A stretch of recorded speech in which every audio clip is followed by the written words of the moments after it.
S'il y a bien une personne qui n'est pas étonnée de cette fermeture, c'est elle, Pauline Bouvier.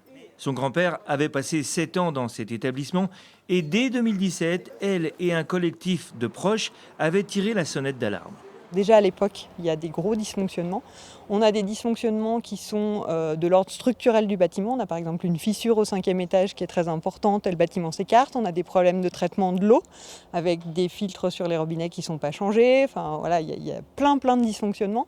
On a surtout un manque de personnel et donc des difficultés dans les soins, notamment la distribution des médicaments, l'accompagnement des résidents et puis aussi pour les tâches du quotidien comme le lever, le fait de pouvoir les laver, le fait de leur donner des conditions d'hygiène satisfaisantes. Et là, la situation se dégrade très fortement. Au point que l'Agence régionale de santé place l'EHPAD sous administration provisoire de l'hôpital de Sallanches pendant près d'1 an. Les contrôles d'hygiène et de sécurité vont se succéder très régulièrement jusqu'aux inspections de cette année, l'une en février, l'autre le 24 juillet dernier.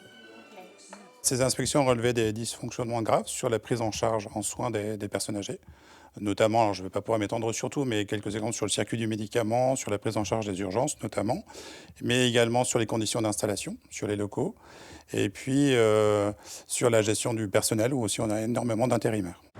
Le directeur salarié de la structure depuis 18 mois parle d'une annonce qui a été violente, aussi bien pour les résidents, leurs familles, que pour le personnel. Jamais ils auraient pu imaginer que Valmontjoie... Ils savaient qu'il y avait des problèmes de construction, de bâtiments qui étaient vieux, 1927, 1937, mais pas au niveau de l'organisation. En 2 ans, on avait complètement changé la donne. Et sidération.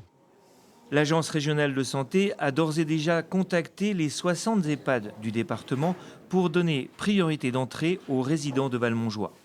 Moi, j'ai une pensée vraiment pour les résidents parce que je sais à quel point ça va être compliqué de les délocaliser. Et bien sûr pour le personnel qui lui aussi va devoir changer d'affectation avec tout l'historique qu'on connaît. Quoi qu'il en soit, le 31 décembre prochain, l'établissement sera définitivement fermé.